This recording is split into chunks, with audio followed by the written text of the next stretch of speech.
Yo no era nadie, y lo digo sin pena porque ya no tengo nada que esconder. A veces creo que nunca tuve un lugar real en este mundo, como si hubiera nacido fuera de tiempo o fuera de propósito, arrastrando un cuerpo cansado que no sabía para qué servía. Me llamo Efraín, aunque toda la vida me dijeron el güero porque tenía la piel más clara que los demás, pero no por eso estaba menos jodido.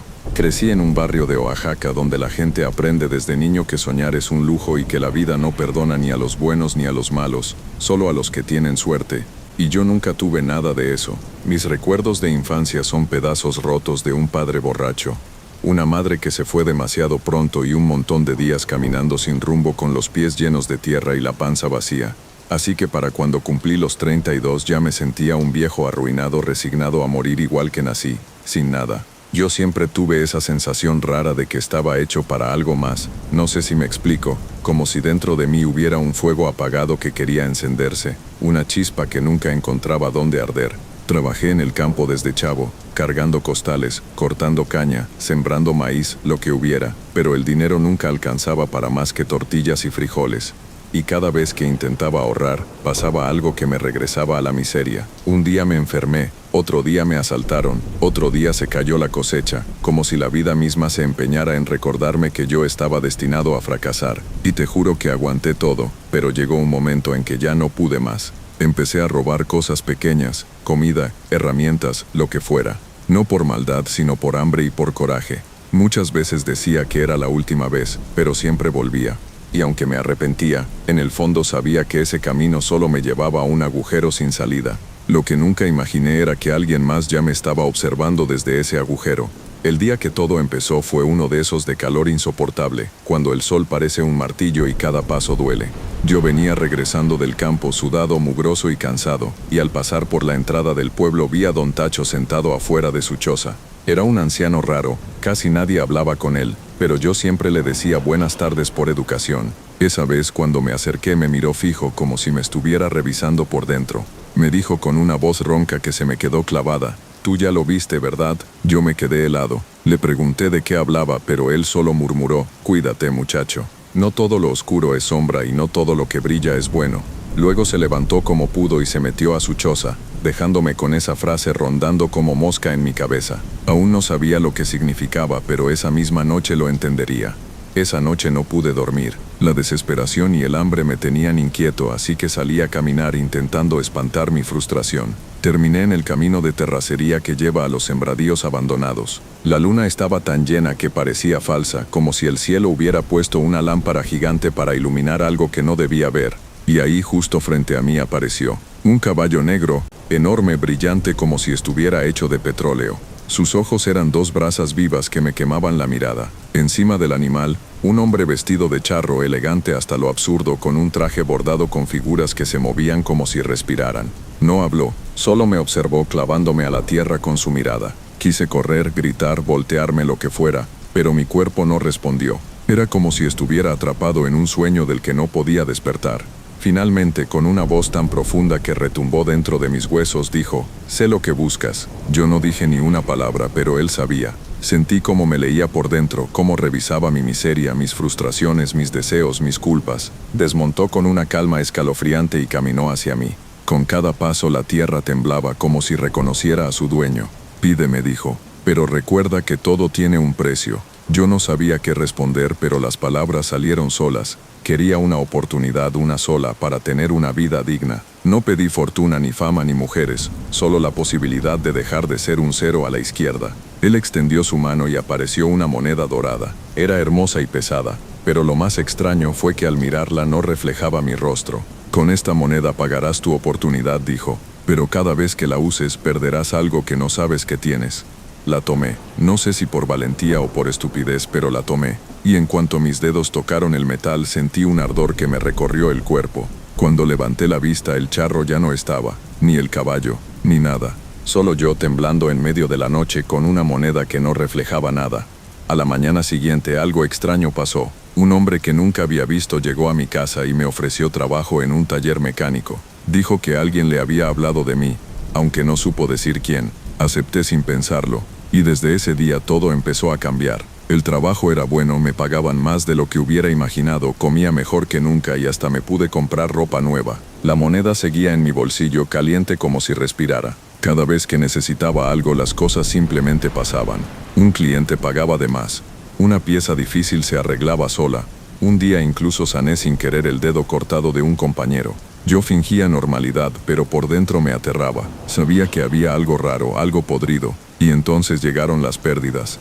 Primero fue mi perro, que amaneció muerto sin motivo. Luego mi vecino Toño se quitó la vida de forma repentina. Después mi primo Beto desapareció sin dejar rastro. Y yo cada día dormía menos. Escuchaba relinchos en la madrugada, pasos de botas en el techo y susurros que no entendía. La moneda quemaba más y más. Un día la puse en mi pecho para ver si imaginaba las cosas y me dejó una marca negra. Intenté tirarla, pero siempre regresaba. No importaba dónde la dejara, siempre volvía a mi bolsillo. Fui a ver a don Tacho para preguntarle qué sabía, pero su choza estaba quemada y él había desaparecido. La gente decía que él ya sabía demasiado, y esa frase me perseguía. Entonces una madrugada lo escuché de nuevo. Un relincho, un silencio seco. Salí al patio y ahí estaba, el charro negro. Su caballo brillaba como si estuviera mojado con petróleo. Él me miró sin mover un músculo, como si estuviera esperando ese momento. Sin abrir la boca, su voz retumbó dentro de mi cabeza. Cada deseo trae una pérdida, y tú sigues usando la moneda. Yo grité que no había pedido nada, que solo trabajaba, que no quería seguir perdiendo gente. Él levantó la mano y un viento helado me arrojó al suelo. Tú ya elegiste, dijo, y el precio se paga completo. A la mañana siguiente el taller amaneció cerrado. Don Emilio había desaparecido y nadie sabía nada. Yo regresé a mi casa temblando, sintiendo que algo dentro de mí estaba cambiando, como si la moneda se estuviera metiendo más hondo. La marca en mi pecho ardía como fuego y supe que el tercer encuentro ya no estaba lejos, y que cuando llegara ya no habría manera de escapar. Desde ese día cada hora era una tortura. Vivía con el alma en vilo, esperando volver a verlo, con la certeza de que ya no había vuelta atrás. La moneda seguía en mi bolsillo, más pesada, más caliente, como si estuviera viva y palpitara con mis latidos. Todo lo que había ganado comenzó a desmoronarse lentamente. Los vecinos me evitaban. Los pocos amigos que me quedaban cruzaban la calle al verme. Y por las noches los sonidos se volvieron insoportables. Cascos de caballo recorriendo el techo. Respiraciones en la oscuridad, voces que murmuraban mi nombre desde los rincones más sombríos de mi casa. Ya ni siquiera intentaba dormir, solo me sentaba frente a la puerta con un machete viejo en la mano, como si eso pudiera servirme de algo contra lo que venía. Empecé a deteriorarme rápido. Me vi al espejo un día y me asusté. Tenía la cara demacrada, los ojos hundidos, la piel reseca como cuero viejo. Parecía que llevaba años encerrado y apenas habían pasado semanas desde el último encuentro. Intenté irme del pueblo. Tomé la carretera con lo poco que tenía, pero no llegué ni al primer poblado. Una patrulla me detuvo sin razón, y los policías, sin revisarme ni pedirme nada, simplemente me miraron como si supieran algo. Uno de ellos se me acercó y me dijo al oído: «No se puede huir de él, muchacho. Mejor reza». Y me dejaron ir, pero el mensaje ya estaba claro. Volví a casa rendido. La moneda me ardía tanto en el pecho que tuve que envolverla en un trapo para no quemarme. Cada noche lo escuchaba más cerca. Ya no eran solo ruidos en el techo, ahora eran pasos dentro de mi casa, sombras que se movían donde no había luz, voces que imitaban la de mi madre muerta, de mi primo desaparecido, de mi perro. Una madrugada lo soñé. Me veía a mí mismo, parado frente a un pozo oscuro en medio de un campo seco. El charro estaba al otro lado con su caballo inmóvil, señalándome con una sonrisa torcida. Me decía que todo lo que me quedaba era la caída. Desperté gritando, con la marca del pecho sangrando como si algo me hubiera rasgado por dentro. Entonces entendí que el trato no había sido una elección, sino una condena. Desde el momento en que acepté la moneda, había dejado de ser dueño de mí mismo. No se trataba de pagar con cosas materiales, sino con partes de mi alma, con mis vínculos, con mi esencia. Cada deseo concedido había arrancado algo de mí. Ya no tenía recuerdos completos de mi infancia. Empezaban a borrarse rostros, momentos, detalles. Intenté escribir lo que recordaba, pero las palabras se deshacían en la hoja como si algo las censurara. Una noche decidí enfrentarme a él. No tenía otra opción. Me vestí con mi ropa más vieja, agarré una linterna y caminé hacia el mismo camino de terracería donde lo había visto por primera vez. Iba temblando, con la moneda amarrada al cuello como si fuera una cruz. Cuando llegué al claro, no había luna ni estrellas, solo un cielo muerto, como un techo de ceniza. Entonces lo escuché, el relincho. Los pasos del caballo, el sonido del metal arrastrándose por la tierra. Y ahí estaba él, exactamente igual que antes, pero esta vez bajó del caballo con una lentitud que me erizó la piel. Se acercó hasta quedar a 1 metro de mí. Su rostro no era humano, era una máscara de sombra, con unos ojos encendidos que no parpadeaban. Me habló sin mover la boca. Has usado la moneda, has disfrutado el fruto, ahora toca pagar el precio completo. Yo le grité que no quería nada más, que renunciaba a todo, que podía llevarse lo que quisiera. Él rió, una risa seca, hueca, como si viniera de debajo de la tierra. Ya te lo llevé todo, Efraín. Ya no tienes nada tuyo, ni tu tiempo, ni tu nombre, pero falta una última entrega. Me arrodillé, no podía sostenerme de pie. El suelo se movía como si respirara, y el aire se volvió espeso, caliente, podrido. Entonces vi que detrás del charro se abría una grieta. No una grieta cualquiera, sino una especie de abismo que no tenía fondo, de donde salían voces, gritos, lamentos. Vi ojos flotando, manos intentando salir, cuerpos deformes arrastrándose en la oscuridad. El charro me señaló la grieta. Este es tu lugar, aquí perteneces ahora, te lo ganaste. Intenté retroceder, pero el suelo se partió bajo mis pies. Caí de rodillas, llorando como un niño, suplicando una oportunidad más. ¿Quieres una última oportunidad?, preguntó. Un deseo final. Yo asentí sin pensar. Él extendió la mano. La moneda volvió a aparecer, más negra que nunca, más ardiente que el infierno mismo. Pídelo, dijo, y yo entre sollozos pedí no caer. Pedí que me dejara vivir, aunque fuera condenado, pero en este mundo. Él cerró los dedos sobre la moneda y sonrió. Entonces vivirás, pero como recordatorio. En un segundo, todo desapareció. El charro, el caballo, la grieta, la oscuridad. Me desperté tirado en medio del camino, con la ropa sucia, sangrando de la nariz y el pecho. Volví al pueblo como un muerto en vida. Nadie me hablaba, nadie me miraba. Intenté volver al taller, pero estaba abandonado. Intenté hablar con alguien, pero parecía que no podían escucharme. Fui a buscar al doctor del pueblo y me dijo que había perdido peso, que tenía signos de esquizofrenia, que debía internarme. Pero no estoy loco, sé lo que viví. Pasaron los meses. Ahora sobrevivo recogiendo latas y comiendo de lo que encuentro. Vivo en una casa abandonada en la orilla del pueblo. La marca en mi pecho nunca desapareció. Y cada noche a la misma hora, escucho los cascos del caballo recorriendo la calle. No se detienen, no me hablan, no me miran, pero sé que están ahí, recordándome que sigo siendo suyo, que aunque no caí en ese abismo lo llevo dentro. Lo más extraño es que la moneda aún está conmigo, pero ya no la cargo en el bolsillo. Se quedó incrustada en mi mano derecha como si fuera parte de mí. A veces siento que late, a veces me susurra cosas que no entiendo. He intentado arrancarla, pero la carne no se deja, y cada vez que alguien se me acerca se aleja como si sintiera algo oscuro en mí. Ahora entiendo a Don Tacho, entiendo por qué hablaba en susurros y por qué desapareció. Él también había hecho un trato, él también había creído que podía controlar el precio, pero no se puede. El charro negro no da oportunidades, da ilusiones. Y lo que te quita es más grande de lo que jamás podrías imaginar. La última vez que vi su sombra fue hace una semana. Pasó por la calle frente a mi casa. No volteó, no se detuvo. Solo siguió su camino hacia otro pobre diablo que, como yo, está dispuesto a entregar lo que no sabe que tiene. Y no pude evitar sonreír, con la boca llena de sangre y los ojos vacíos, porque ahora sé lo que soy. Soy el recuerdo vivo de que los deseos tienen precio. Y que el charro negro siempre, siempre cobra su deuda, aunque sea con tu alma, aunque sea con tu historia, aunque sea con tu sombra.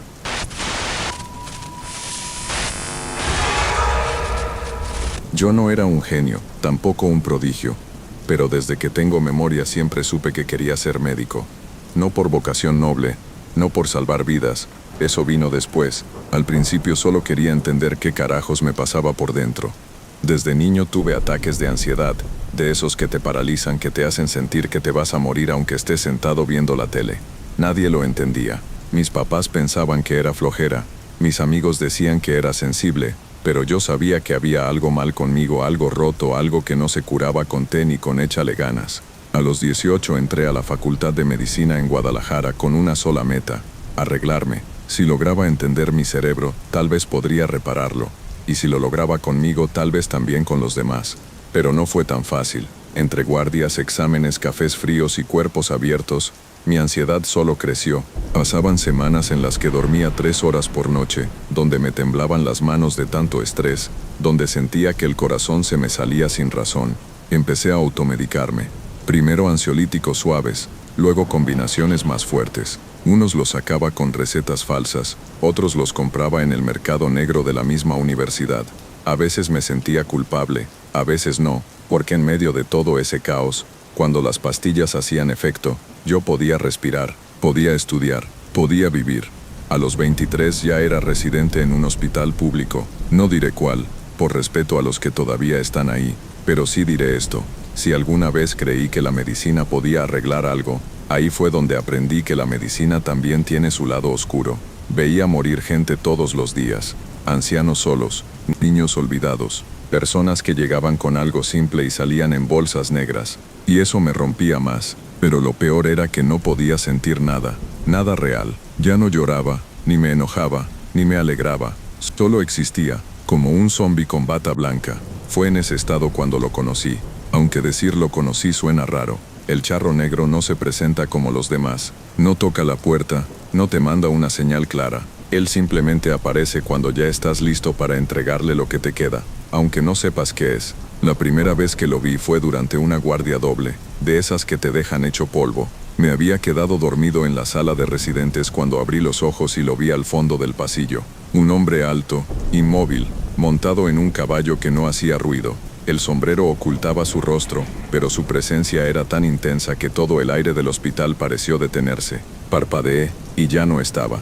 Pensé que era una alucinación, no sería la primera vez que me pasaba. Entre el insomnio y las drogas, ya había visto sombras moverse, escuchado voces, sentido que alguien me tocaba mientras revisaba pacientes. Pero esto fue distinto. Esto no era una figura difusa en la esquina del ojo, era real, palpable. El pasillo olía a azufre después de que desapareció. Lo recuerdo porque casi vomito. Las siguientes semanas lo vi varias veces, siempre en guardias nocturnas. A veces estaba parado frente a la puerta del quirófano, a veces en el espejo del baño, a veces caminando entre los pacientes dormidos. Nunca hablaba, solo me miraba, y yo sentía que con cada mirada algo dentro de mí se despegaba, como si mi alma se fuera aflojando poquito a poco. No le conté a nadie, ni a mis colegas ni a mi terapeuta. Me limité a subir la dosis de pastillas y seguir trabajando, pero cada vez que lo veía, algo pasaba. Una paciente moría inexplicablemente. Un niño entraba en paro y no regresaba. Un doctor sufría un accidente camino al hospital. Empecé a pensar que él traía la muerte como un aviso, como una presencia que solo yo podía percibir antes del desastre. Eso me dio miedo, claro, pero también una especie de poder. Me sentía diferente, elegido incluso. Un día no aguanté más. Estaba solo en la sala de rayos X, con las luces apagadas repasando unas placas cuando apareció de nuevo, esta vez no montado sino caminando, con las espuelas tintineando con cada paso. Su voz sonó dentro de mi cabeza, grave, lenta como el eco de una cueva profunda.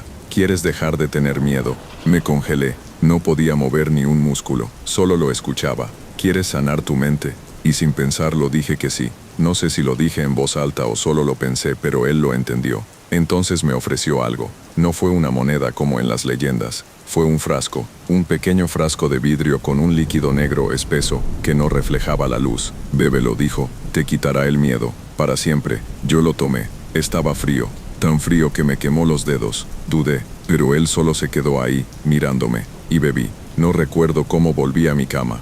Solo sé que al despertar, el mundo era otro. No sentía miedo, ni ansiedad, ni duda, nada. Las voces en mi cabeza se habían callado, el corazón latía en calma, y lo más increíble, todo lo que antes me angustiaba ya no significaba nada. Podía ver sangre, muerte, sufrimiento, y no me afectaba. Era libre. Los demás empezaron a notar el cambio. Decían que me veía más seguro, más centrado, más profesional. Me dieron más responsabilidades. Incluso algunos pacientes me decían que les transmitía paz, y yo me lo creí. Me creí que por fin estaba completo, que había sanado, que había ganado, pero el cuerpo no miente. Empezaron las pesadillas. No eran sueños normales, eran vivencias.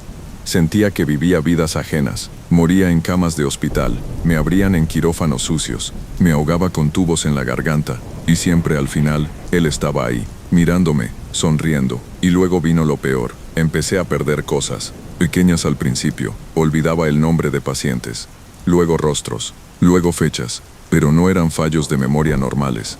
Era como si esas partes de mi mente simplemente hubieran desaparecido, y en su lugar solo quedaba un hueco, un frío hueco que iba creciendo. Un día olvidé el nombre de mi madre. Otro día no pude reconocer a mi mejor amigo. Me miraba al espejo y ya no sabía si ese era yo. Era como si cada noche alguien entrara a mi mente y se llevara un pedazo. Y entendí que eso era el trato. El miedo se fue, sí, pero también se llevó lo que me hacía humano. Intenté resistirme, busqué ayuda, recé, volví con la terapeuta, pero ya era tarde. Lo veía cada vez más cerca, ya no solo en las noches, sino en los reflejos, en los cristales, en los monitores apagados del hospital. Un día lo vi acostado en la camilla de urgencias. Otro día lo vi vestido de paciente sonriéndome desde una silla de ruedas. Y lo peor es que nadie más lo veía, solo yo. Comencé a escribir todo, a notar cada cosa que recordaba, cada cosa que sentía, como una forma de salvar lo poco que me quedaba. Pero incluso eso empezó a fallar. Las palabras se me olvidaban, mi letra cambiaba. A veces despertaba con la libreta llena de frases que yo no había escrito, en un idioma que no entendía. Ahora, mientras te cuento esto, siento que ya no tengo mucho tiempo. Sé que pronto olvidaré también esta historia. Sé que pronto mi cuerpo seguirá funcionando, pero mi mente ya no será mía. Él la está reclamando, pedazo a pedazo, y sé que volverá esta noche, porque ya no me queda miedo. Y eso es justo lo que él quería desde el principio. Todo empezó a volverse más confuso a partir de esa noche. Me desperté con la garganta seca, empapado en sudor, temblando como si acabara de salir de una pesadilla, pero sin recordar que había soñado. Me levanté tambaleándome hasta el baño, encendí la luz y lo primero que vi fue sangre en el espejo. No era mía, no había cortes ni heridas, pero estaba ahí fresca, salpicada en gotas perfectas, como si alguien hubiera escupido su alma frente al reflejo. Parpadeé una vez, dos, y ya no estaba. Pero el miedo, ese sí seguía, aunque se suponía que él me lo había quitado. Eso fue lo más aterrador de todo, porque cuando me di cuenta de que el miedo había vuelto fue como despertar de un coma emocional. De pronto entendí lo que había perdido. Sentir miedo significa que estás vivo, que hay algo que defender, que algo importa. Pero yo ya no sabía qué era eso. Ya no recordaba cómo se sentía el amor, el dolor, la esperanza. Solo miedo, puro vacío paralizante. Y no era mío, era de otra cosa que me habitaba por dentro. Algo que se había metido cuando tomé ese maldito líquido negro. Algo que ahora despertaba junto conmigo. Los días siguientes fueron una espiral hacia abajo. Me empezaron a llegar reportes en el hospital de cosas raras.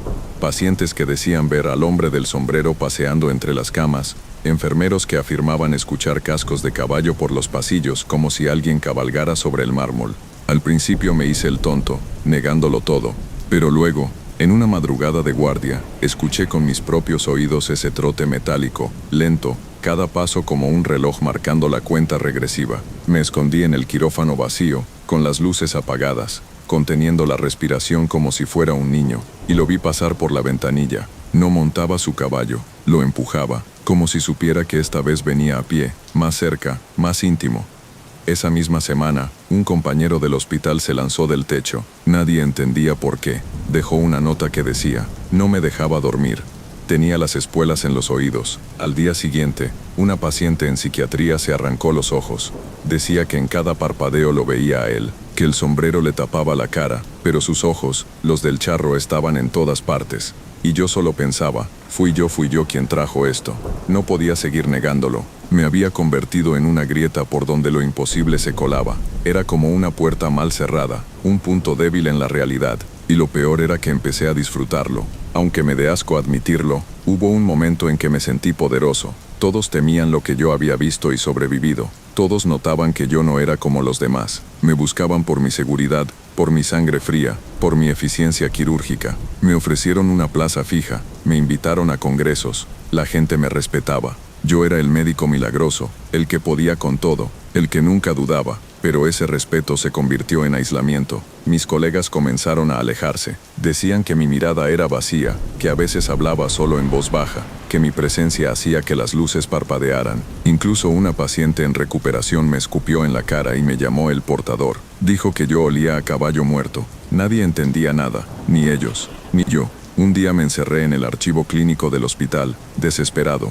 buscando respuestas. Revisé expedientes viejos, recortes de periódico, notas médicas. Encontré casos parecidos, médicos que desaparecían, pacientes que hablaban en lenguas muertas, figuras oscuras rondando las instalaciones. Algunos databan de décadas atrás. Era como una maldición que se repetía. una deuda que siempre se reactivaba cada ciertos años, y que yo sin saberlo había heredado por aceptar ese maldito trato. Entonces lo comprendí, el charro negro no da poder, da vacío, da espacio para que algo más entre, que cura al arrancarte lo que te hace humano, para que su mundo tenga un lugar en el tuyo. Yo ya no era solo Efraín el médico, era un recipiente, un medio, una extensión de algo más antiguo, más grande, más oscuro, y la moneda, no era una moneda, no en mi caso, era un frasco, pero tenía el mismo propósito, sellar el acuerdo, un objeto maldito que nunca desaparecía, y ahí estaba de nuevo. Una noche lo encontré en el cajón de mi bata, cerrado, pero esta vez lleno otra vez, y lo más extraño fue que el líquido no era negro, era rojo, rojo sangre, espeso, casi burbujeante. En la tapa grabado con fuego había un nombre, Efraín, el mío. Entendí que era la cuota final, que él ya había cobrado suficiente, que ahora venía por lo último mi cuerpo, mi presencia en este mundo. Lo supe porque empecé a perder la noción del tiempo. Despertaba en lugares donde no recordaba haber estado. Una noche me encontré en el techo del hospital, descalzo, mirando al cielo sin luna. Otro día, abrí los ojos frente a la cama de un paciente muerto, con las manos llenas de sangre y sin saber por qué. No había heridas, no había testigos, solo yo, y el frasco, cada vez más lleno. Llegó un punto en que no podía distinguir si era yo quien hablaba o él a través de mí.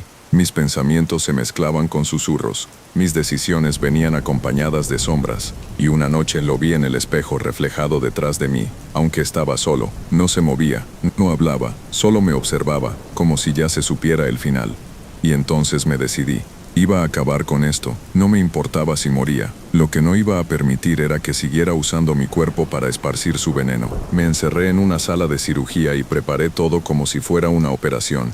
Bisturís, gasas, desinfectante. Incluso me anestesié parcialmente con ayuda de un compañero ingenuo que pensó que estaba haciendo una prueba académica. Y con el espejo frente a mí, abrí mi pecho.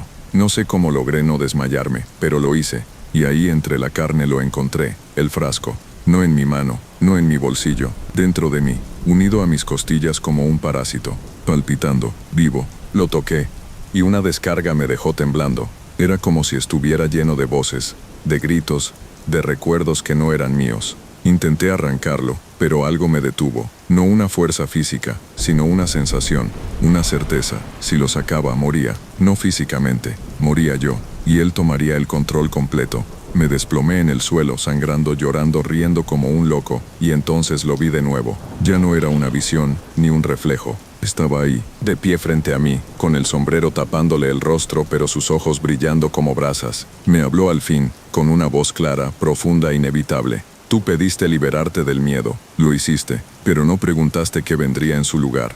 Le supliqué que me dejara. Le pedí llorando que se lo llevara todo, que me quitara la vida, que me devolviera el miedo, el dolor, lo que fuera, pero que me dejara ser yo de nuevo. Él se acercó, se agachó, y me susurró al oído: ya no queda nada tuyo, pero si quieres vivir, puedes seguir sirviendo. Desperté 2 días después en una camilla. Dijeron que me habían encontrado en el quirófano desangrado, delirando, con una gran cicatriz en el pecho. No entendían qué había pasado. Nadie encontró bisturís fuera de lugar. Nadie vio nada raro. Me dieron de alta una semana después. Hoy sigo trabajando en otro hospital, en otra ciudad, con otro nombre. No porque lo haya elegido, porque él lo quiso así. Soy su emisario. A veces atiendo a pacientes que están al borde, que han perdido todo, que están desesperados, y los miro a los ojos y les pregunto si quieren dejar de tener miedo. A algunos les doy el frasco, otros no sobreviven al simple hecho de verlo, pero todos pagan. Y yo sigo aquí, sin miedo, sin amor, sin alma, viviendo una vida que no es mía, esperando el día en que él decida cobrarme por completo. Pero hasta entonces, respiro, camino, y extiendo su oferta una y otra vez a quienes se atreven a pedir alivio sin preguntar el precio. Si alguna vez lo ves en el hospital en una guardia, al fondo de un pasillo, no lo sigas, no aceptes, porque lo que te quitan no lo recuperas nunca, nunca.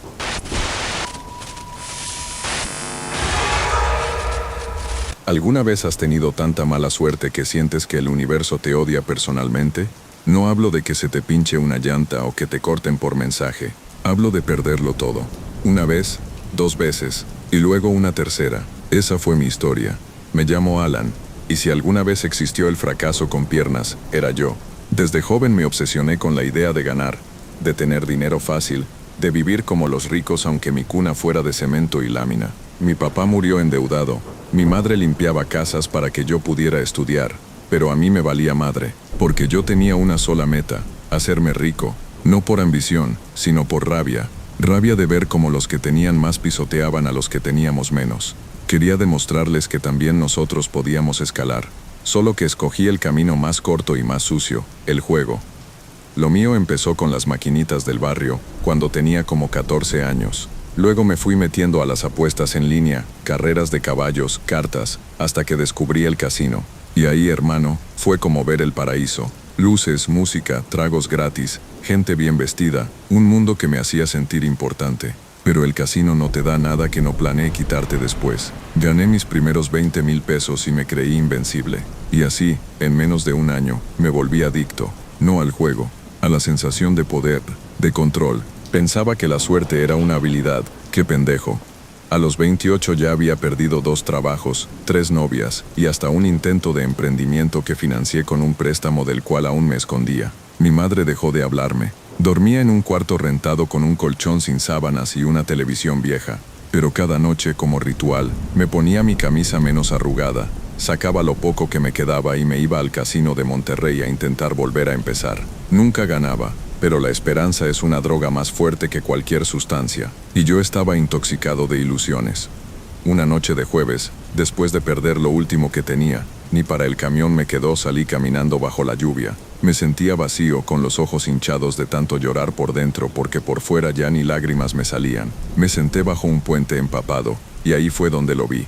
Primero pensé que era otro loco de la calle, un hombre de pie, alto, elegante, con un sombrero enorme que apenas le dejaba ver el rostro. No se mojaba, ni una gota le tocaba, aunque la tormenta caía con rabia. Se acercó sin hacer ruido, con un andar suave como si flotara, y me ofreció fuego para mi cigarro, aunque yo no tenía cigarros. Tampoco me había visto prender ninguno. Aún así, me extendió una caja de cerillos negra con grabados dorados que parecían arder en la oscuridad.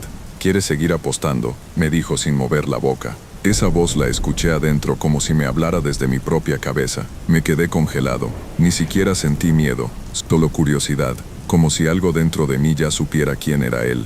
No contesté, pero él tampoco esperaba una respuesta. Sacó una ficha dorada de su bolsillo. Tenía forma de moneda, pero era más gruesa, con un caballo negro grabado en un lado y una calavera en el otro. Me la puso en la mano, cerrándome los dedos con su guante. Era caliente, pesada, viva. Una sola tirada. Si ganas, tendrás suerte por el resto de tu vida. Si pierdes, bueno. Y ahí sí sonrió, y se me heló la sangre porque sus dientes parecían cuchillas. Solo perderás lo que ya no te sirve. No sé por qué acepté. Tal vez porque ya lo había perdido todo. Tal vez porque sentía que en el fondo no había forma de caer más bajo. Tal vez porque era un idiota. Pero lo hice. Lo seguí sin chistar. Caminamos bajo la lluvia aunque ya no sentía el agua. El mundo se había puesto en pausa. Llegamos a una puerta de metal oxidado entre 2 edificios, donde jamás había notado que hubiera entrada alguna. Al cruzarla, el aire cambió. Ya no olía a ciudad mojada, sino a incienso y tierra caliente. Estábamos dentro de un salón extraño, como un casino pero a oscuras, con mesas de juego antiguas, tapices carcomidos y candelabros que goteaban cera negra. Había otros jugadores ahí, silenciosos, con la cara tapada, mirando sus fichas como si les doliera. El charro negro me llevó a una ruleta vieja, oxidada, pero que giraba sola, como si esperara. Me sentó frente a ella y puso la ficha sobre el tapete. Un solo número, dijo, uno que te represente. Elegí el 3, no porque creyera en la mala suerte, sino porque era el número que siempre salía cuando yo perdía. Pensé que tal vez, esta vez podría usarlo a mi favor. La ruleta giró, el sonido era grave, como si girara dentro de un ataúd. El aire olía a pólvora, y cuando se detuvo, el 13 brillaba con una luz rojiza. Había ganado. No hubo celebración, ni luces, ni aplausos, solo el sonido del silencio tragándose todo. El charro me dio una palmada en el hombro. Listo, dijo. A partir de ahora la suerte será tu sombra. Y se fue. Desapareció. Me encontré solo, parado bajo el puente otra vez, con la ficha aún en mi mano y el corazón latiendo como un tambor. Pensé que todo había sido un delirio, un mal viaje, pero entonces empezó a pasar. Esa misma noche, encontré tirado un billete de 500 en la banqueta. Luego, al día siguiente, un desconocido me ofreció un trabajo temporal con pago inmediato. En una semana tenía ropa nueva, comida en el refrigerador, y había regresado al casino, no a perder, sino a ganar. Siempre. En las cartas, en la ruleta, en los dados. Ganaba todo. Me volví famoso. Empezaron a llamarme el bendito. Los guardias me vigilaban. Sospechaban trampa, pero no podían probar nada. Porque no era trampa, era magia, maldición, o ambas. Con el tiempo empecé a tener cosas. Celular nuevo, departamento, amigos, mujeres. Todo me salía bien. Lo que tocaba funcionaba. Lo que pedía se daba. Pero el precio no tardó en manifestarse. Primero sueños raros. Me veía en una especie de desierto oscuro, rodeado de mesas de juego, con siluetas sin rostro que apostaban con partes de su cuerpo. Uno perdía un ojo, otro su lengua, otro su sombra. Todos jugaban, sin poder parar, siempre con el charro al fondo observando, sonriendo.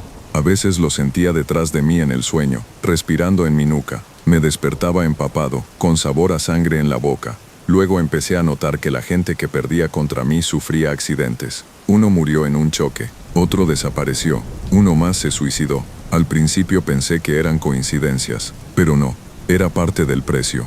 Yo ganaba porque ellos perdían más que dinero, perdían pedazos de sí mismos, de su vida, y entonces empecé a perder yo, no en el juego, en la vida real. Mi reflejo a veces no me seguía, mi sombra empezaba a moverse cuando yo estaba quieto. Una noche vi mi silueta pasar corriendo frente a mí en un callejón. Ya no tenía control, ni paz, ni certeza, solo victorias manchadas de sangre invisible. Volví a buscarlo, al charro.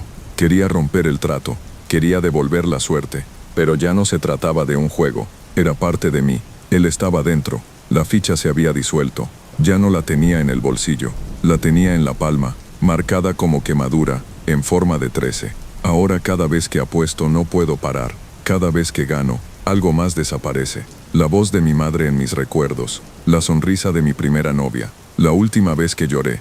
Todo se está borrando. Sé que la próxima vez que lo vea, me dirá que es hora de pagar completo, y que ya no basta con perder cosas intangibles. Ahora me toca poner la carne en la mesa, y estoy seguro de que ese momento se acerca, porque anoche mientras dormía, escuché su voz otra vez, justo cuando el silencio era más profundo.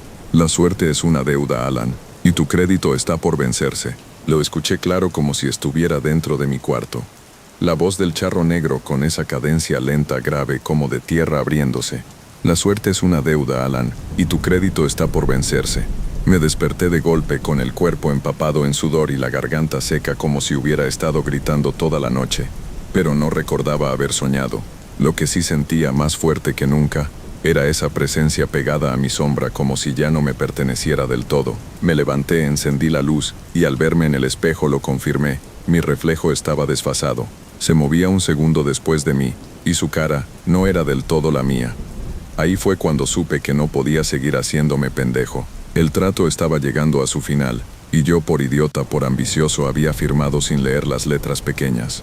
Lo peor era que ya no podía dejar de jugar, ni aunque quisiera. Cada vez que entraba al casino o apostaba en línea, era como si algo dentro de mí se activara solo. Las manos se movían por sí solas, los números aparecían en mi cabeza antes de que cayeran. Ganaba siempre, incluso cuando quería perder ganaba. Pero esas victorias ya no me sabían a gloria, me sabían a ceniza, a muerte. La gente empezó a notar que algo no estaba bien conmigo. En el casino los guardias me miraban con miedo. Los crupieres evitaban mi mesa. Había jugadores que se santiguaban cuando yo entraba. Uno incluso me escupió al pasar y gritó que yo era el diablo vestido de hombre. Me reí, nervioso, pero algo en sus ojos me hizo temblar. Ya no era una broma. Estaban viendo algo más, algo que yo ya no podía ocultar. Y entonces llegaron las desapariciones. Primero, un tipo con el que había jugado póker toda una noche. Gané toda su lana. Y al día siguiente su novia fue a buscarlo diciendo que no había regresado a casa. Una semana después, un cliente habitual del blackjack se levantó al baño después de perderme una apuesta fuerte y jamás volvió. Luego uno más, y otro, todos jugadores que habían perdido contra mí, todos tragados por la nada. Y yo los recordaba vagamente. Sus rostros empezaban a borrarse como si nunca hubieran existido. No sabía si estaban muertos o atrapados en ese lugar donde el charro me llevó la primera vez. Ese casino espectral entre sombras, pero sí sabía que cada vez que alguien caía yo me sentía más liviano, como si me chuparan el alma ajena y la mía se quedara menos sola, como si ya no fuera solo un jugador sino un recolector. Empecé a tener alucinaciones. Veía rostros en las cartas. Escuchaba risas en las monedas. Las luces del casino parpadeaban cada vez que yo entraba. En mi departamento los espejos se rompían solos. Las plantas se secaban al segundo día. Las mascotas me huían. Y sobre todo empecé a oler ese aroma de establo podrido, de cuero viejo mojado, de herrumbre mezclado con incienso. A todas horas, incluso en la ducha. Entonces tomé una decisión que no pensé que fuera capaz de tomar. Traté de suicidarme, no por cobarde, no por rendirme, sino porque sentía que era la única forma de terminar el juego. Me metí a la tina, abrí la llave del agua caliente, me acosté con ropa y todo, y con una navaja que tenía guardada desde la secundaria me corté las muñecas, firme sin dudar. Me sentí ligero, cansado, vi cómo el agua se teñía de rojo, cerré los ojos esperando al fin el silencio, pero no me morí. Cuando desperté, estaba tirado en el suelo de la sala, con las manos limpias sin rastro de sangre. La navaja seguía en la tina, intacta, no había cortes, solo una quemadura en la palma derecha, el número 13, más marcado que nunca, y un mensaje escrito con ceniza en la pared blanca: no puedes salir del juego si eres parte del premio.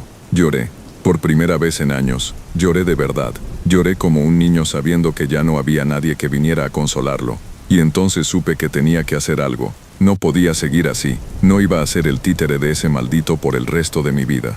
Si no podía morir, tenía que confrontarlo, así que fui de nuevo al mismo lugar donde lo conocí por primera vez, bajo el puente, en aquella calle lluviosa, solo que esta vez no llovía. El cielo estaba seco, pero el aire era denso, como si la tormenta estuviera atrapada dentro de mí. Me paré ahí por horas, esperando, y cuando el sol ya había desaparecido lo escuché, el sonido de cascos, primero lejos, luego más cerca, y entonces apareció, no montado, como aquella vez, caminando, lento, pesado, con su sombrero más bajo que nunca, pero no venía solo. Detrás de él venía una fila interminable de sombras, de hombres y mujeres con los ojos vacíos y las bocas cerradas con hilo negro, todos vestidos con ropa de casino, con fichas pegadas a la piel como si fueran heridas. Reconocí algunos rostros, eran los que habían desaparecido, los que me habían perdido apuestas, y entendí, yo los había entregado. Él se detuvo frente a mí, no habló, solo me extendió la mano, y en ella,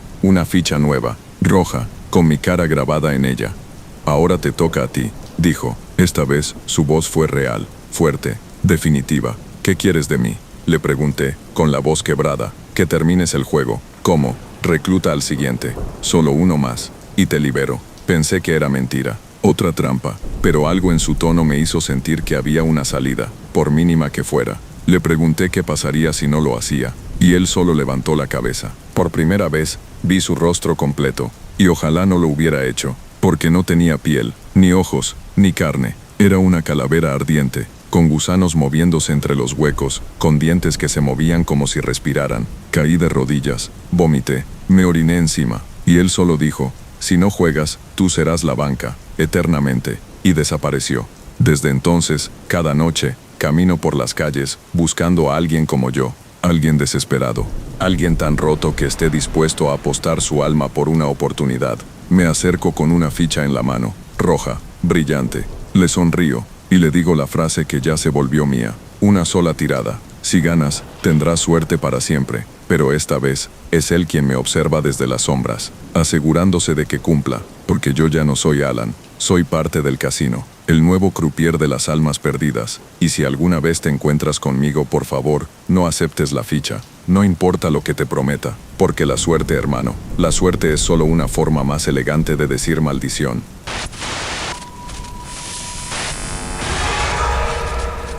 Nunca planeé ser famosa, no era mi objetivo, ni mi sueño, ni algo que buscara de niña. Todo empezó como un juego, una forma de matar el tiempo durante la pandemia, cuando el encierro me tenía al borde del colapso y necesitaba escapar de mi propia cabeza. Me llamo Natalia, y si alguna vez viste un TikTok donde una morra bailaba en bata de baño con una mascarilla de carbón activado, probablemente era yo. Así comencé, sin filtros, sin intención, solo yo, mi celular y un rincón de mi cuarto. Subí un video estúpido que se volvió viral en 2 días, y así nació @NataliaReal, el nombre con el que medio país me empezó a conocer. Nunca me consideré bonita, tenía una estética rara, según decían, piel pálida, ojos verdes, pelo casi blanco por tantas decoloraciones. pero algo en mi estilo conectaba con la gente. O eso creía. En 2 meses llegué a 100,000 seguidores. En 6, ya me mandaban ropa gratis, me pagaban por publicitar productos, y la gente me reconocía en la calle. No era una superestrella, pero sí suficiente para que dejara la universidad sin que nadie me cuestionara. Mis papás lo odiaban, claro, pero yo solo veía números, vistas, contratos, eventos. Me sentía invencible. Lo que nadie te dice de este mundo es que no hay fondo, que siempre puedes caer más. Porque no se trata de fama, se trata de relevancia. Y relevancia significa estar presente todos los días, a toda hora, decir lo que todos quieren oír pero de una forma distinta, escandalosa, filtrada, editada y perfectamente vendible. Yo era buena en eso, muy buena, pero con el tiempo los videos simples ya no bastaban. La competencia crecía, los algoritmos cambiaban y el público se aburría rápido. Así fue como sin darme cuenta empecé a forzar todo, mis sonrisas. Fui perdiendo el gusto por grabar y empecé a grabar por obligación, como si tuviera una pistola detrás del celular. Hasta que un día, durante una transmisión en vivo, alguien en los comentarios escribió algo que me dejó helada. ¿Qué se siente tener un demonio detrás de ti? Me reí, fingí que no me afectaba, lo tomé como un troll más, pero desde ese momento empecé a ver cosas raras, muy raras. Primero fueron ruidos en mi casa, golpecitos en la pared, como uñas arañando desde adentro. Luego mis reflejos comenzaron a fallar. Me maquillaba frente al espejo y juraría que mi reflejo sonreía un segundo después que yo. Pensé que estaba alucinando, que era el estrés, que necesitaba dormir más. Pero entonces empezaron los fallos en los videos. Clips donde mi cara se deformaba por milisegundos como si algo se superpusiera. Luces que parpadeaban en lugares donde no había razón. Sombras que cruzaban detrás de mí aunque estaba sola. Mis seguidores lo notaban. Me escribían cosas como "te estás viendo rara. Ese video se sintió pesado. Tu energía cambió". Y yo fingía. Me ponía más filtros, más luces, más música. Pero por dentro estaba desmoronándome. Hasta que una noche, harta, grabé un TikTok donde dije en broma, daría lo que fuera por volverme viral otra vez. Fue una frase al aire, un chiste, o eso creí. El video explotó, 40 millones de vistas en menos de una semana. Pero no por lo que decía, no por mi actuación. Fue porque en el segundo 17 una figura apareció detrás de mí, un hombre, alto, vestido de charro, inmóvil, sin rostro, solo un sombrero enorme y una presencia que helaba la piel. Yo no lo había visto al grabar, ni al editar, pero estaba ahí, silencioso, clavado como una mancha oscura en la realidad. Los comentarios se dividieron. Unos decían que era un montaje, otros que era una broma. Muchos comenzaron a contar leyendas del charro negro, de cómo aparece a los que hacen pactos por fama, fortuna o poder. Yo me reía, hacía dúos burlándome, jugaba con la idea. Mi Sugar Demon, le puse, y cada vez que lo mencionaba los videos se viralizaban más. No entendía por qué, pero no me importaba. Estaba en la cima de nuevo. Entonces comenzaron las visitas. Primero lo vi al fondo de mi pasillo, parado, mirándome sin cara. Corrí a prender la luz y ya no estaba. Luego apareció en sueños. Sueños lúcidos, pesados, donde me encontraba en escenarios oscuros, rodeada de luces de celular, aplausos distorsionados y pantallas gigantes que repetían mi rostro una y otra vez mientras él caminaba entre la multitud, acercándose, siempre en silencio, siempre con la ficha negra en la mano, una moneda que brillaba con mi nombre escrito en letras ardientes.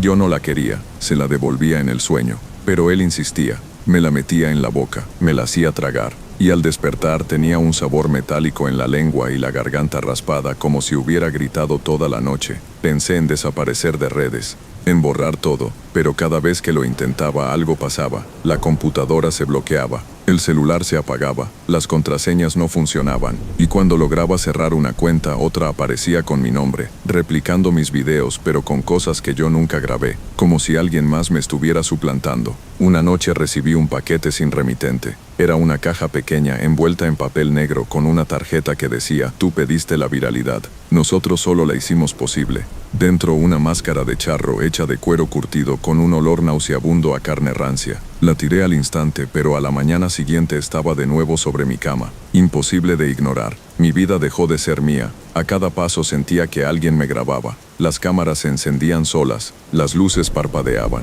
Mi imagen aparecía en lugares donde yo no había estado. Incluso mis padres dejaron de hablarme. Dijeron que me había convertido en algo más. que ya no era su hija, que mi voz sonaba distinta, que mis ojos ya no eran los mismos. Fui a ver a una señora que hace limpias. Me dijo que no estaba poseída, sino marcada, que cuando uno hace un pacto sin saberlo igual cuenta, y que el charro negro no siempre te lo cobra al instante. A veces se sienta a ver cómo te destruye sola. Le pregunté qué podía hacer. Me dijo: no lo nombres más, no lo invoques, no juegues con eso, y sobre todo no aceptes la ficha. Pero era tarde, porque esa noche durante una transmisión en vivo mientras hablaba con mis seguidores, la imagen se cortó por un segundo, un parpadeo, y al regresar yo ya no estaba sola en la pantalla. Él estaba detrás de mí, parado, inmóvil, como en el video original, solo que esta vez yo también lo vi. Me paralicé. Todos en el chat comenzaron a gritar, a escribir en mayúsculas, a rogarme que corriera, que no me moviera, que lo ignorara. Y yo no pude hacer nada, porque su mano ya estaba sobre mi hombro, y ahí terminó la transmisión. Cuando volví en mí estaba en el suelo con la pantalla negra frente a mí, y la ficha dorada entre los dedos. Quise tirarla, no pude, estaba pegada a mi piel. Desde entonces, cada video que subo se vuelve viral. No importa si es una tontería, una frase al aire, una imagen borrosa, todo explota. Gano miles de seguidores por día, pero cada video viene con una sombra más marcada, una distorsión más grotesca, un susurro más claro en el audio, como si su presencia se filtrara poco a poco en mi contenido. Y anoche me desperté con una notificación. Tu alma ha alcanzado 1 millón de vistas. Felicidades a Natalie Real. Lo mejor está por venir. Y en ese momento supe que el final ya no dependía de mí, porque yo no controlo lo que subo, él lo hace, y ya no estoy segura de si la que aparece en pantalla soy realmente yo, o solo la versión que él quiere mostrarle al mundo. Desde aquella transmisión, todo cambió, no solo para mí, sino para la gente que me seguía. Al día siguiente desperté con millones de notificaciones, videos editados por otros canales reaccionando al momento exacto en que el charro negro aparecía detrás de mí.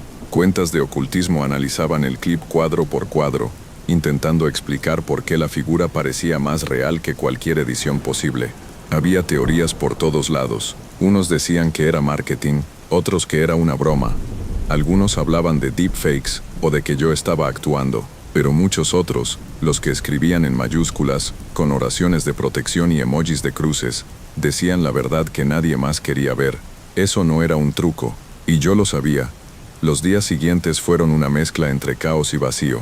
Intenté dejar de grabar, de aparecer, de publicar cualquier cosa. Apagué mis dispositivos, cerré cortinas, me escondí en casa. Pero la fama no se detiene por voluntad propia. Cada día nuevas cuentas aparecían con mi nombre, subiendo videos que yo no recordaba haber grabado. Clips donde hablaba cosas sin sentido, donde mi voz sonaba grave, lenta, distorsionada, donde mi cara parecía más alargada, mi piel más pálida, y mis ojos vacíos. Algunos decían que había invocado al mismísimo diablo, otros decían que yo ya no era yo. Una noche, una seguidora me escribió por correo. Decía que desde que había visto mi último en vivo, algo la perseguía, que había soñado con un cuarto lleno de pantallas que solo mostraban mi rostro repitiendo una frase: dale compartir, déjame entrar, que al despertar, encontró la misma ficha negra debajo de su almohada. Me mandó la foto. Era igual a la que yo tenía pegada a la palma, pero la suya tenía su nombre. Supe entonces que el trato no solo se alimentaba de mí, él estaba usándome como gancho, como un virus que se propagaba a través de las vistas. Cada reproducción, cada interacción, era una invitación abierta para que él cruzara al otro lado, y lo peor era que entre más intentaba detenerlo, más crecía. Esa noche soñé con el desierto otra vez. No era un sueño cualquiera, se sentía físico, real. Caminaba descalza por una arena negra con el cielo lleno de pantallas flotantes que mostraban mis videos una y otra vez. Frente a mí había un escenario inmenso iluminado por focos rojos que parpadeaban como alertas. Estaba yo parada ahí, pero no era yo. Era una versión mía mucho más delgada, con los ojos hundidos, con los dientes afilados y la piel reseca como papel quemado. Esa versión sonreía, me invitaba a subir, y en el público lo vi. Él, el charro, con su sombrero imposible de ver completamente, con su traje brillando como cuero recién sangrado, y aunque estaba a decenas de metros, lo sentía dentro de mi cabeza, diciéndome la misma frase que escuché en el sueño anterior: tú pediste ser vista, ahora todos te verán, para siempre. Desperté gritando, tenía los labios partidos y sangre seca en la nariz, y en la pared, Justo sobre la cabecera, alguien había escrito con dedos sucios: tu alma ya fue compartida. Intenté contactar con alguien, amigos, familia, exnovios. Nadie me contestaba. A algunos les habían eliminado sus cuentas. Otros juraban que no me conocían. Y un par me bloquearon sin decir una sola palabra. Empecé a revisar mis propios recuerdos y a notar que faltaban cosas. No recordaba el cumpleaños de mi mamá. No recordaba la última vez que me reí de verdad. Mi reflejo ya no lloraba cuando yo lloraba. Solo me observaba. Fui a casa de la señora que me hizo la limpia. Toqué como loca llorando, rogando que me ayudara. Me abrió su hijo. Me dijo que su madre había muerto 2 días después de nuestra cita, de un infarto que nadie pudo explicar. Me mostró el altar que le habían puesto en la sala, y ahí entre las flores reconocí algo que me hizo colapsar de rodillas. La ficha negra, ahora gris, reposaba sobre su foto como si le perteneciera desde siempre.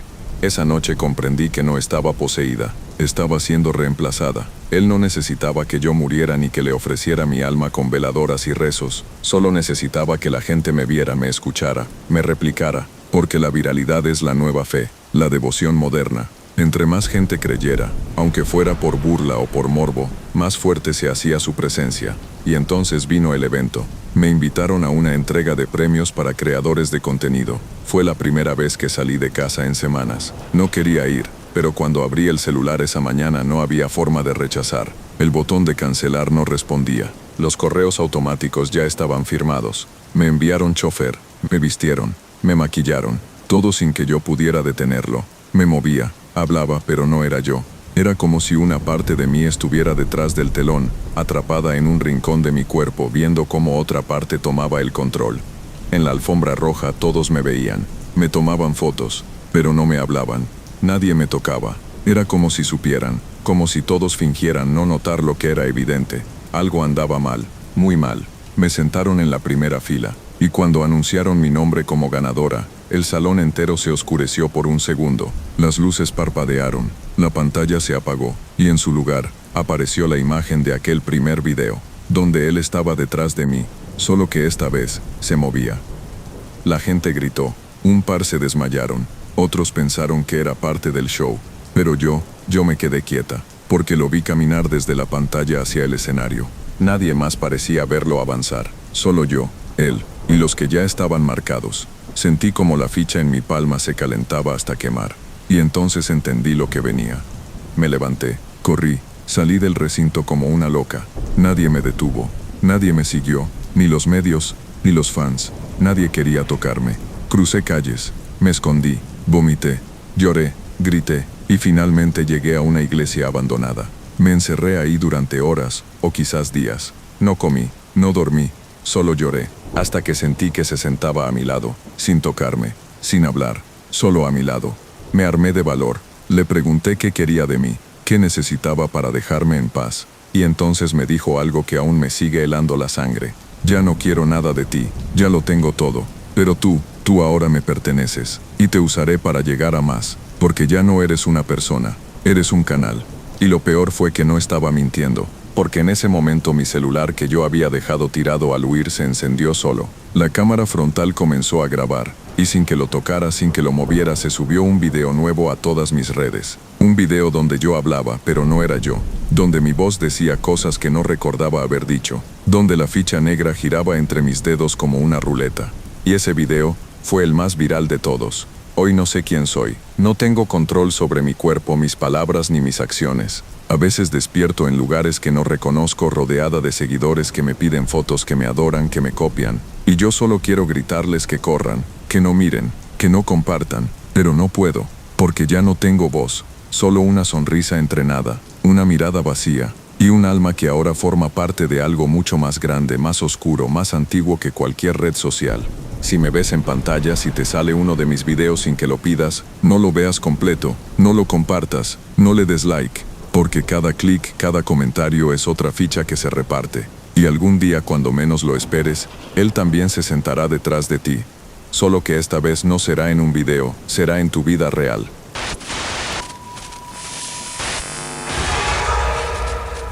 Soy enfermera desde hace 11 años. He visto morir a gente en silencio. He visto cuerpos desgarrados después de un accidente. He visto bebés que no respiran y ancianos que no quieren soltar la mano de sus hijos cuando saben que les queda poco tiempo. Pensé que ya nada podía sorprenderme, que mi piel se había endurecido lo suficiente para soportar el horror cotidiano de un hospital público. Y sin embargo todavía hay cosas que rompen todo ese blindaje, cosas que no vienen en los manuales de medicina ni en los protocolos de urgencias, cosas que caminan por los pasillos en la madrugada sin que nadie más las vea, cosas que te susurran al oído mientras pasas lista de pacientes. Me llamo Carolina y trabajo en una clínica de segundo nivel en Bogotá, Colombia. No voy a decir cuál, porque ya me metí en suficientes problemas por hablar de esto. Solo puedo decirte que está al sur, en una zona donde casi nadie quiere trabajar de noche. Pero a mí me tocó. Desde el tercer semestre de mi carrera me acostumbré al turno nocturno porque pagaban más y porque prefería la calma de la noche a la locura del día. O eso pensaba. Hasta que empecé a notar que en la noche, cuando todo está en silencio, lo que no debería moverse empieza a caminar. Todo empezó hace 2 años, en plena pandemia. Yo estaba rota. Me había separado de mi pareja. Me quedé sola con las cuentas del apartamento, y el trabajo era una pesadilla. Turnos de 12, 14 horas, sin descanso, sin comer, sin dormir. Nos moría gente todos los días. Había días en que no dábamos abasto, y otros donde el hospital entero parecía un velorio alargado. Yo misma me enfermé, pero no lo reporté. No quería quedarme en casa. Tenía miedo de parar, como si en el silencio se escondiera algo peor.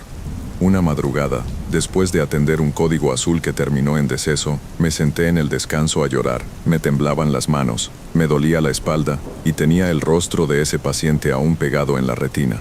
No supe en qué momento me quedé dormida, pero cuando abrí los ojos, estaba sola en la sala, con las luces apagadas y un frío imposible en la nuca. Sentí que alguien me observaba. No escuché pasos, no hubo ruido, solo esa certeza de que había algo en el cuarto conmigo. Me levanté de golpe y vi una silueta parada en la puerta, alta, recta, con un sombrero negro y un brillo metálico en las botas. Parpadeé, y ya no estaba. Pensé que era el cansancio, que mi mente me estaba jugando malas pasadas. Volví a mi rutina, pero desde entonces, todo se puso raro. Pacientes que se levantaban de madrugada y decían haber visto a un hombre oscuro parado junto a sus camas. Un señor con diabetes, me juró que ese hombre le había hablado, que le ofreció sanar su cuerpo a cambio de algo, pero que no alcanzó a escuchar qué era. A los 2 días, ese paciente se recuperó de forma inexplicable. Sus niveles se estabilizaron, empezó a caminar, incluso pidió el alta. Los médicos no entendían nada, pero esa misma noche, su esposa murió de un infarto en casa. Luego pasó con otro, un joven con fallo renal crónico. Lo escuché llorar a las 3 de la mañana y fui a verlo. Me agarró del brazo con fuerza y me dijo: «Carolina, por favor, no dejes que se lo lleve». Le pregunté a quién. Me respondió: «Al charro, al del sombrero. Dice que va a llevarse algo mío». A la semana el tipo salió caminando, milagrosamente bien, pero al día siguiente su hermano mayor fue asesinado en un robo. Yo no sabía si era una maldición o una coincidencia, hasta que me pasó a mí. Una noche, en plena revisión de medicamentos, escuché un relincho. En el hospital, como si un caballo estuviera al fondo del pasillo. Me reí. Pensé que ya estaba alucinando. Me asomé y no vi nada. Pero al regresar al puesto de enfermería, encontré una ficha de cuero sobre mi escritorio. No tenía ningún nombre, solo un símbolo. Una calavera rodeada de espinas. La toqué. Estaba caliente. La guardé en el bolsillo de la bata sin pensarlo. Esa noche soñé con él. El charro no caminaba, flotaba. Su voz me hablaba sin mover la boca. Me decía que yo podía dejar de sufrir, que podía tener energía infinita, que no volvería a sentir agotamiento ni dolor. Solo tenía que aceptar. No tendrás que dormir, nunca más. Siempre estarás alerta, siempre lista para salvar una vida más. Y acepté. Al despertar me sentía como nunca, lúcida, fuerte, ni siquiera tenía hambre. Aguanté el turno completo sin bostezar. Al día siguiente igual. Empecé a cubrir turnos extra, dobles, triples. Nadie entendía cómo lo hacía. Me decían la máquina. Me pedían ayuda en todos los pisos. Yo sonreía, pero por dentro algo se me estaba pudriendo. Porque aunque el cuerpo no se cansaba, la mente sí. Comencé a perder la noción del tiempo. No sabía si era lunes o sábado. Mezclaba nombres de pacientes. Olvidaba protocolos. Una vez estuve a punto de inyectar una dosis 3 veces más fuerte de lo normal. Me detuvo un interno que notó que mi pulso estaba acelerado. Revisó mi presión y se asustó. 18. Yo no sentía nada, solo un zumbido en los oídos. Y una voz constante, susurrándome que debía seguir.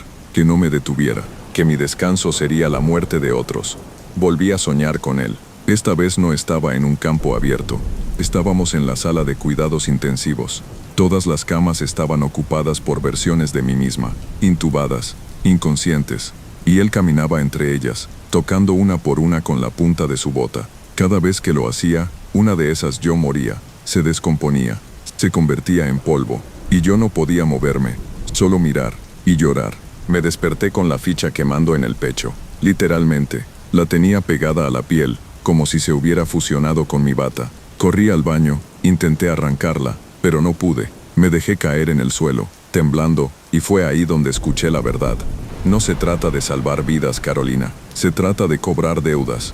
Cada paciente que salvas es una vida que yo recojo después.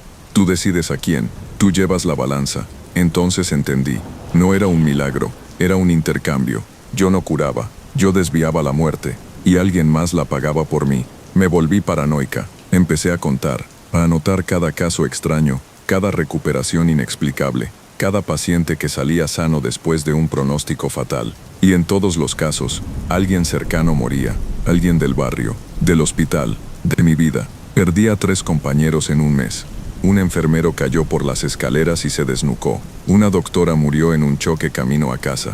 Una interna se quitó la vida. Y yo seguía sin dormir, sin cansarme, sin parar, hasta que vi su nombre en la lista, el de mi hermana. No lo soporté. Esa noche, me encerré en la sala de reanimación. Me inyecté un tranquilizante para intentar dormir. De verdad dormir. Soñar con ella. Intentar avisarle. Y lo logré. La soñé. Estaba en su casa, preparando café, pero la luz de la cocina era roja, y en la silla del comedor, él ya estaba sentado. No me miró, solo levantó la ficha y la dejó caer sobre la mesa. Desperté gritando, con el corazón a mil. Corrí a llamar a mi hermana. Contestó. Estaba bien. Le rogué que no saliera, que no condujera, que no hablara con extraños. Me creyó, porque me escuchó llorar. Pero el precio fue otro. Al día siguiente, uno de mis pacientes, un niño de 9 años que se estaba recuperando de una meningitis fulminante, entró en paro sin explicación, y no volvió. Los médicos no entendían qué había pasado. Yo sí, y esa fue la primera vez que me sentí culpable, porque lo elegí. Elegí que él muriera para que mi hermana viviera, y ahí supe que ya no había vuelta atrás, porque ahora yo tenía el poder de decidir quién vivía y quién moría. Y aunque no quisiera, él ya me había dado la balanza. Y lo peor es que esa misma noche, al mirar en el reflejo de la ventana, no vi mi cara, vi la suya, la del charro, sonriendo detrás de mi bata, como si poco a poco yo me estuviera convirtiendo en él. Después de esa noche dejé de ser yo. No lo noté de golpe.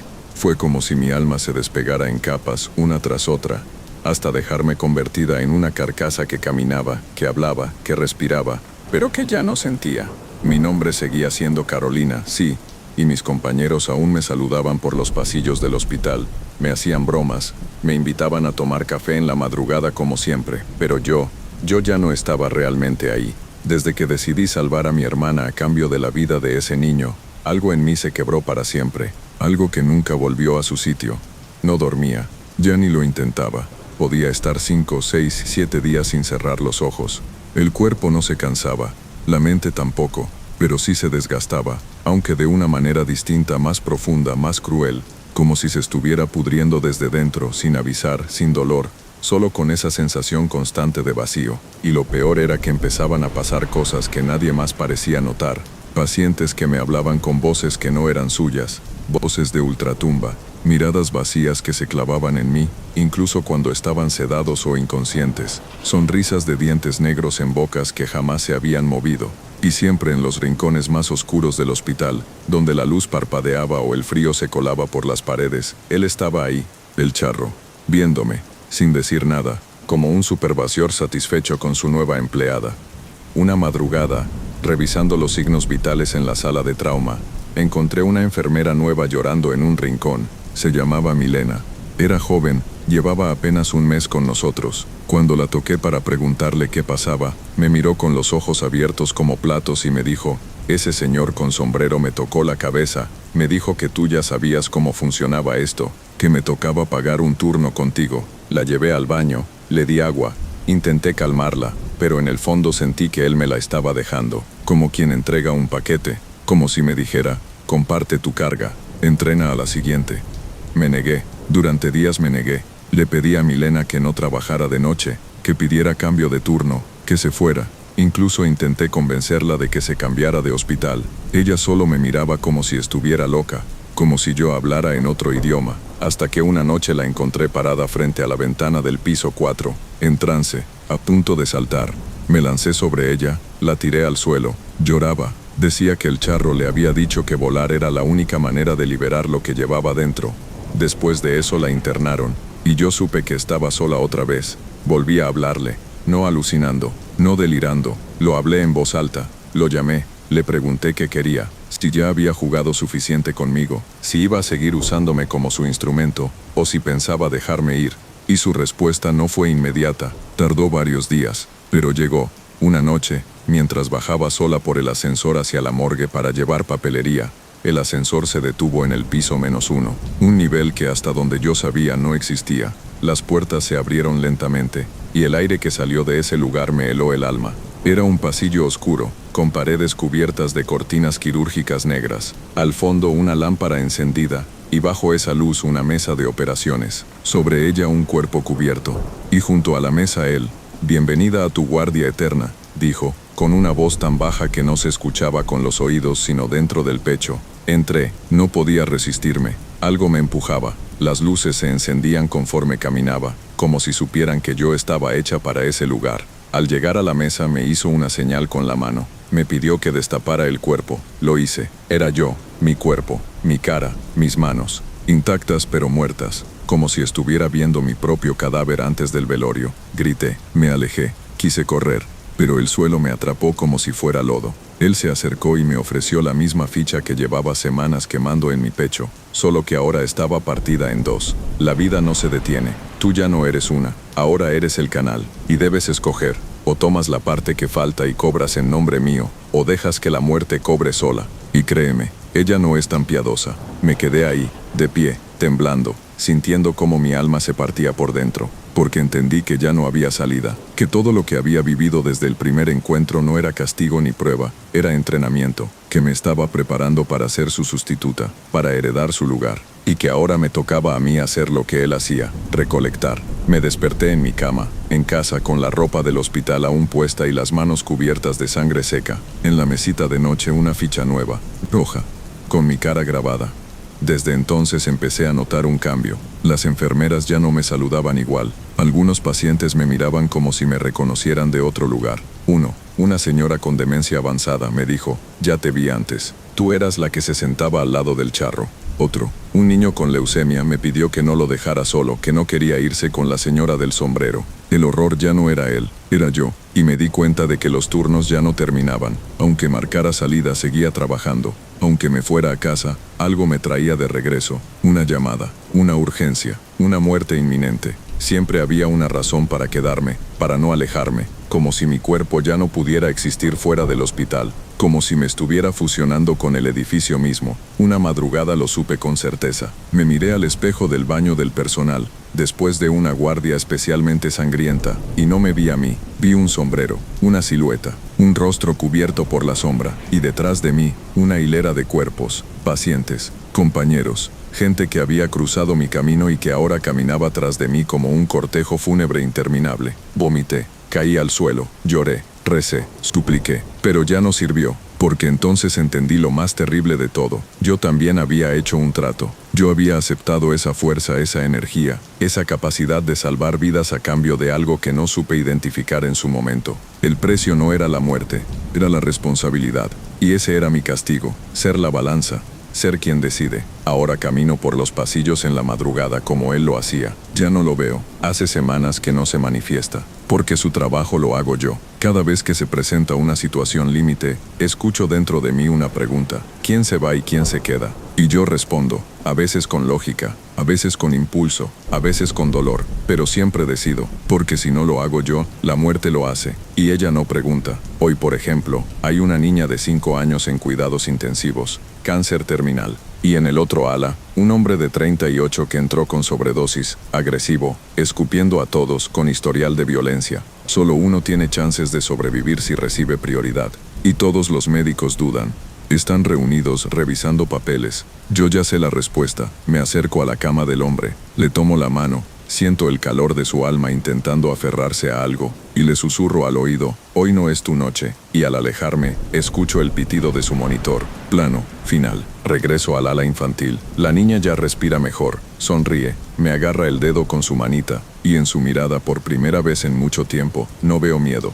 Al salir paso frente al espejo del pasillo, me miro, y esta vez sí soy yo, pero solo por un segundo, porque al parpadear ya no hay rostro, solo un sombrero y una sonrisa en la sombra.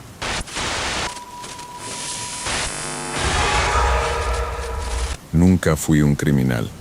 Esa palabra pesa, tiene una carga que yo no quiero cargar, aunque quizá ya la llevo encima desde hace rato y solo me estoy haciendo pendejo. Me llamo Julián, tengo 34 años.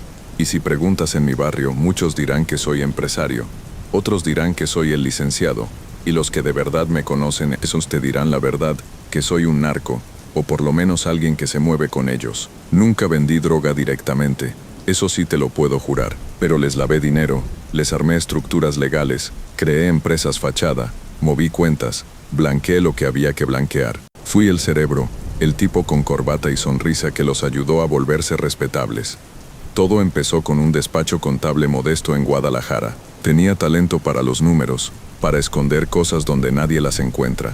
Y un día, un cliente nuevo vino con una maleta llena de efectivo y una sonrisa que no dejaba espacio para decir que no. Acepté.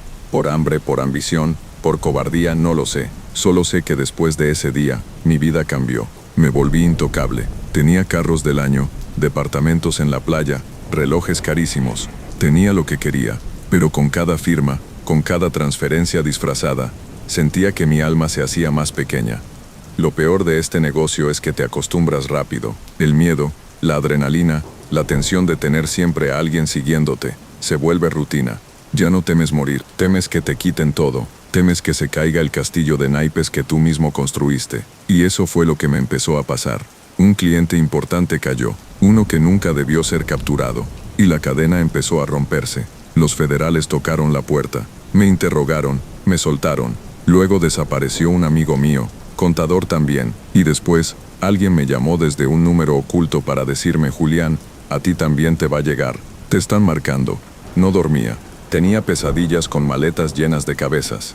Escuchaba disparos en mi cabeza incluso cuando todo estaba en silencio. Dejé de comer, de salir, de contestar llamadas, hasta que un día, me quedé sin saldo en todas mis cuentas, secas, ni un peso. Revisé todo. No era el gobierno, era algo más, algo que no dejaba rastro. Fue ahí cuando apareció él.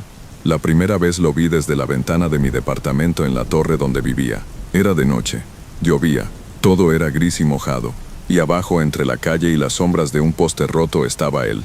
Alto, erguido, con un sombrero negro que cubría su rostro. No se movía, no levantaba la cabeza. Solo estaba ahí, y lo peor fue que cuando parpadeé, había avanzado 10 pasos, sin sonido, sin mojarse. Parpadeé otra vez, y estaba justo frente al edificio. Pensé que eran alucinaciones, que la paranoia me estaba reventando por dentro, pero no, porque al día siguiente en mi oficina, recibí un sobre sin remitente.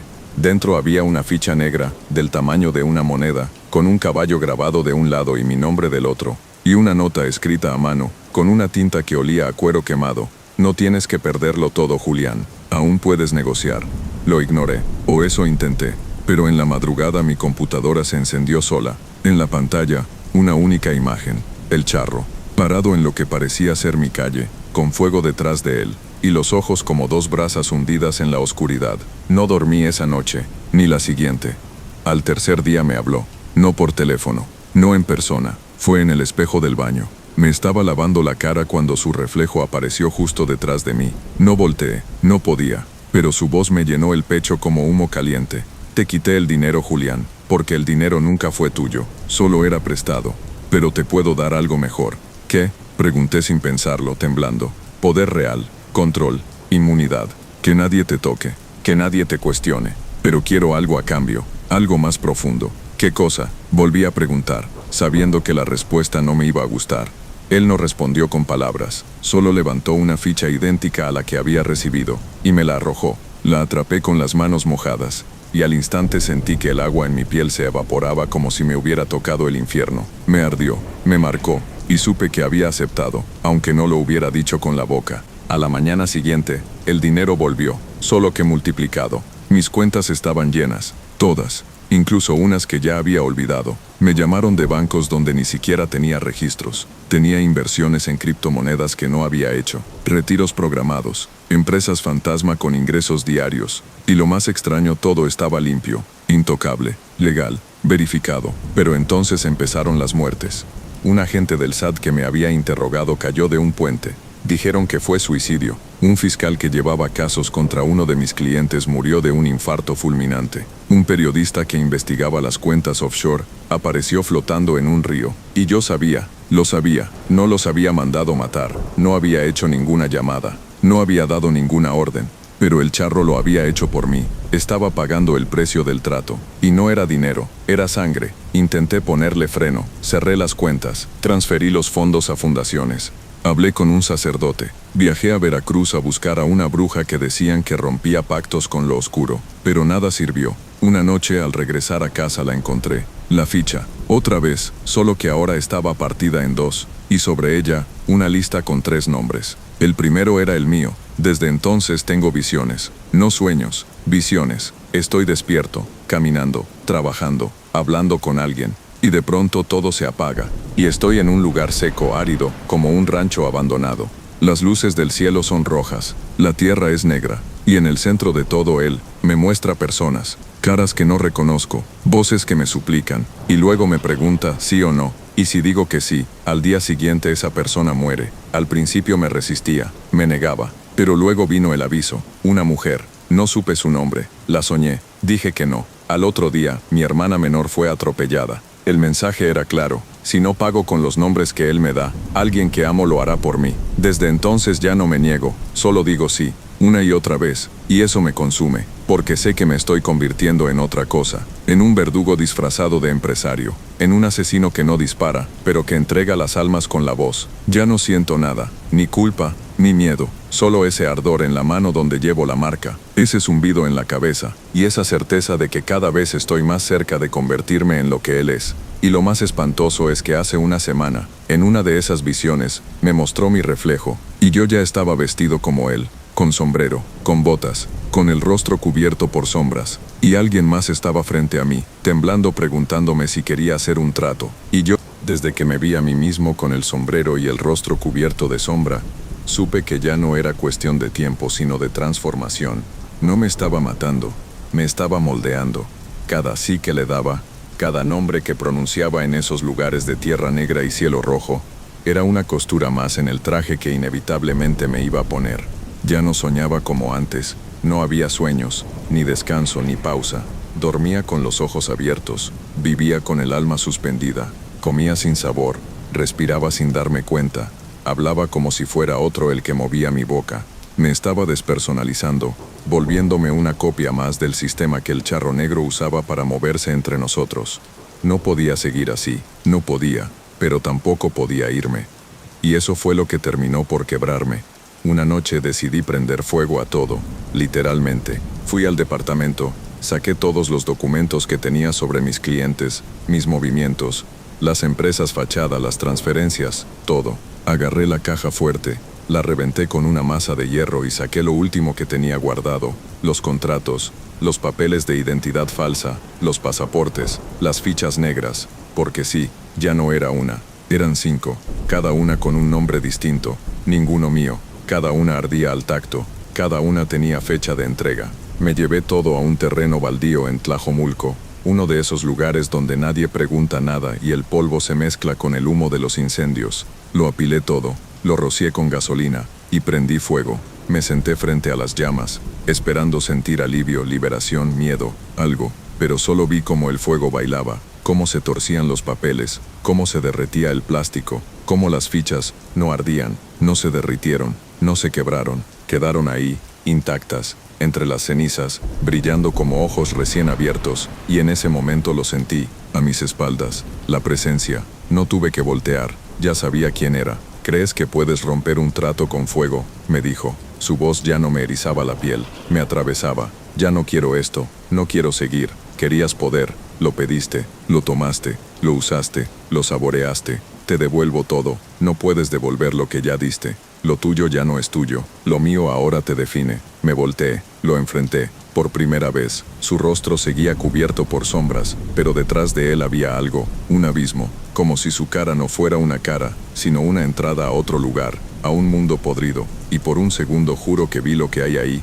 gente como yo, vestidos de charro, con fichas en las manos, caminando en círculos, repitiendo nombres, buscando a quien entregarle la próxima maldición. Entonces mátame, le dije, hazlo tú, acaba con esto. Él rió, no como un hombre, como un vacío que se sacude. No, Julián, no te voy a matar, tú lo harás solo, porque el poder te va a vaciar. Y cuando no quede nada, el traje se pondrá solo, y desapareció, como humo que se esfuma. Después de eso la realidad dejó de ser real. Los días se mezclaban, ya no sabía si era lunes o jueves. Perdí la noción del tiempo. Caminaba por la ciudad y veía las calles torcidas, las luces parpadeando en rojo, las sombras alargadas como si el sol se escondiera de mí. La gente me miraba de reojo, se alejaba. Algunos me saludaban con una mezcla de respeto y miedo, como si supieran, como si vieran en mí lo que yo ya no podía ocultar. Y lo peor fue cuando me empecé a encontrar con otros, gente como yo, marcas vivas, portadores de fichas. Caminaban entre la multitud, pero sus ojos no enfocaban nada, estaban vacíos, ya no eran personas, eran emisarios. Recuerdo una mujer, en una cafetería, me miró desde el otro lado del vidrio, se levantó de su mesa sin decir nada, se acercó, sacó una ficha y la puso contra el cristal, era igual a la mía. Luego se fue, nadie más la vio. Intenté irme del país. Hice maletas, usé uno de los pasaportes falsos. Llegué al aeropuerto, pasé seguridad, me senté en la sala de espera. Y cuando llamaron mi vuelo, apareció en la pantalla un mensaje que nadie más pareció notar. El destino no puede cambiarse, solo repartirse. Corrí al baño, vomité, me encerré en un cubículo y lloré. No me reconocía. Mi voz era más grave, mi piel más pálida. El número 13 se había marcado en mi muñeca derecha como si me lo hubieran tatuado con brasas. Tenía los labios partidos, las uñas negras y una sensación de que ya no tenía sombra, sino algo que me seguía muy de cerca, respirando justo detrás de mí. Fue entonces cuando me resigné, no a quedarme, a pelear desde dentro. Volví a Guadalajara. Me encerré en mi viejo despacho, cerré puertas, ventanas, desconecté el celular y escribí, durante días, sin comer, sin dormir. Dejé constancia de todo, mi historia, el trato, los nombres, las muertes, las fichas, la voz, el desierto rojo, las visiones, las transformaciones, todo. Lo escribí en papel, lo imprimí, lo dejé en sobres, lo mandé a contactos de confianza, a periodistas, a curas, a lo que quedaba de mi familia, no para pedir ayuda, sino para advertir, para que alguien supiera que este poder se hereda, se transfiere, que no es un mito, que el charro negro no es un fantasma, es un sistema de deuda, de poder, de sangre. Y cuando terminé supe lo que tenía que hacer. Me puse el traje, no un disfraz. El traje estaba en el armario, esperándome, negro, impecable, a mi medida, las botas lustradas, el sombrero listo. No sé cómo llegó ahí, pero me quedaba perfecto, y cuando me lo puse entendí todo. Los tratos no se rompen, solo se heredan, y el charro no es uno, es muchos, una cadena, un linaje. Alguien me lo dio a mí, ahora me tocaba a mí buscar al siguiente. Salí del despacho, ya no era Julián, no por completo, pero una parte de mí seguía viva, una pequeña chispa que resistía. Salí del despacho, ya no era Julián, no por completo, pero una parte de mí seguía viva, una pequeña chispa que resistía. Y fue entonces cuando lo vi, un joven, temblando, en la calle, con los ojos llenos de desesperación, sosteniendo una bolsa con dinero sucio, marcado, esperando una salida, y sin decir nada me acerqué, saqué la ficha, y por un segundo dudé. Esa chispa me dijo que podía romper la cadena, pero la voz volvió, en mi oído, en mi pecho. Uno más, Julián, solo uno más, y podrás descansar. Y extendí la mano. El chico me miró, tomó la ficha, y el ciclo se cerró, porque eso es el infierno, no un castigo, sino un trabajo del que ya no puedes renunciar. Gracias por ver mis historias. Espero que te hayan puesto los pelos de punta. Si te gustó el video, no olvides suscribirte, dejar tu comentario y compartirlo con alguien que se atreva a escucharlo de noche. Nos vemos en la próxima historia.